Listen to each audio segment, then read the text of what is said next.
pledge allegiance to the flag of the United States of America and to the republic for which it stands, one nation, under God, indivisible, with liberty and justice for all.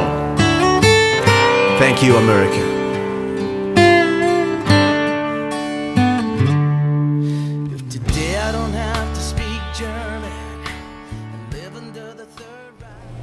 Over a year arguing about health care.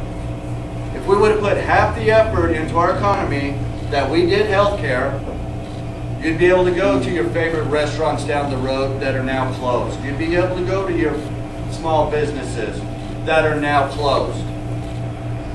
Because we wanted to spend our time arguing about health care. Nobody in this country has gotten anywhere in their life by looking for a handout from the government. Ronald Reagan once said that to measure the success of a welfare program is not by how many people you take care of, but by how many people you get off of it. What they're doing now is they want to give it away to everybody. I've always earned my way through life, and I always will continue to earn my way through life. I will take this fight to Washington. I have been told repeatedly, it's a different type of battlefield. Yes, I know you were in the war, but it's different. Any battle I can walk into where there's not bullets flying from the other side, I'm happy to challenge it.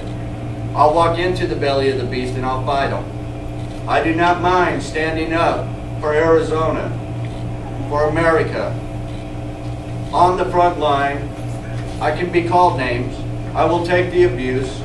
It doesn't matter to me, because at the end of the day, as long as I continue to do the right thing and to continue to serve my country, I will. I've been a small business owner.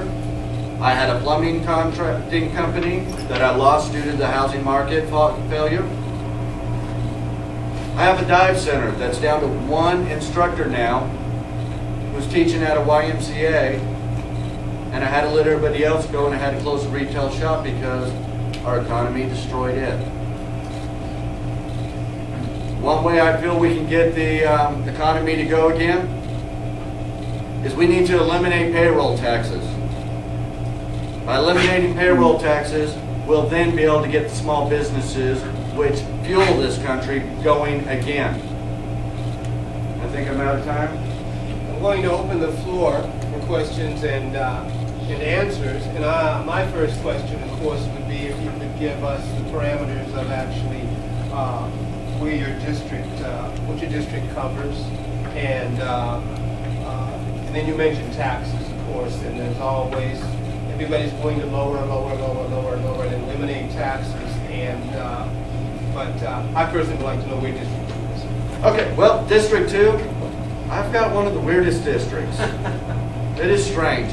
It runs from all of Mojave County, all the way down into Glendale, Peoria, right along 17 up to Pleasant Lake.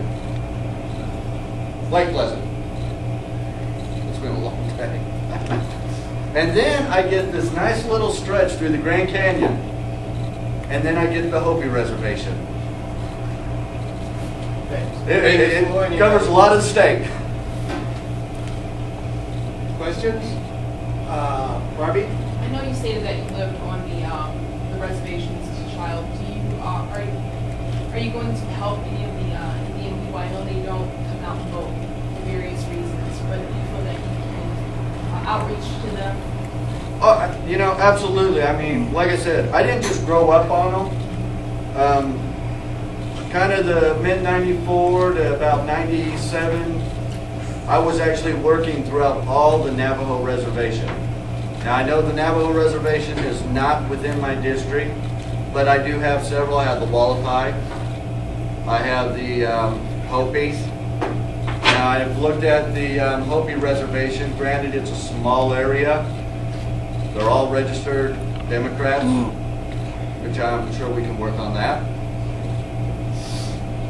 But no, I mean, I'll be more than happy to go to tribal meetings and listen to the council, see what issues they're having, and then what I can do to help them with whatever they need to get done. I can't make promises because they may want to put 5 casinos on every block like a 7-Eleven. I can't do that, but be more than happy, especially when it comes over their sovereign nation.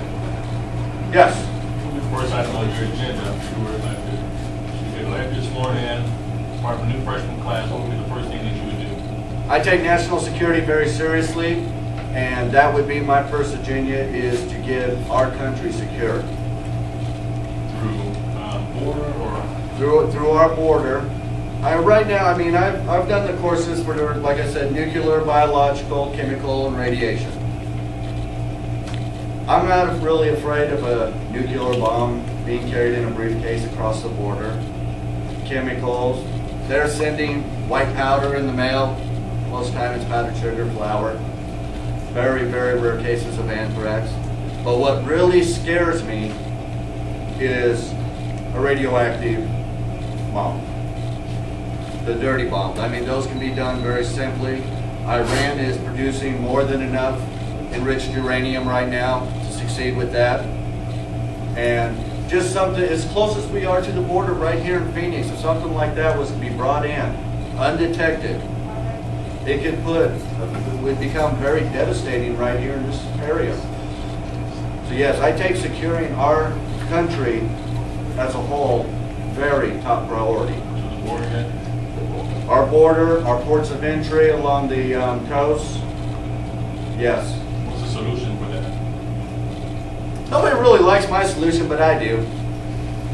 Right now, the administration, the Obama administration, wanted to give us 1,200 National Guard soldiers. Well, we've got 1,996 miles of border from California to Texas. 1,200 soldiers working 3 shifts. That's only 400 soldiers per shift. That's not going to get us anywhere. What I suggest we do, what I would like to push for, is in the United States alone, we have what's called enhanced divisions within our National Guard. A division is made up of over 20,000 soldiers. We have 8 divisions in the National Guard right here in the United States. What I propose we do is we start rotating those 2 divisions at a time along our entire southern border. Put them into our different forts along the coastlines. Those soldiers, in line with our regular National Guard from other states, would provide enough security in order for us to get everything accomplished. National Guard has Army Corps of Engineers in their units. They could build the fence properly. They could drive pylons into the ground 20 feet so no one can tunnel under. We need to utilize what we have. Congress is responsible to repeal invasions, and they have failed to do that. One more? Anybody else? How long have you been a Republican? All my life. And when you were in service? When I was in the service, I've always been a registered Republican. I loved Ronald Reagan. I loved President Bush.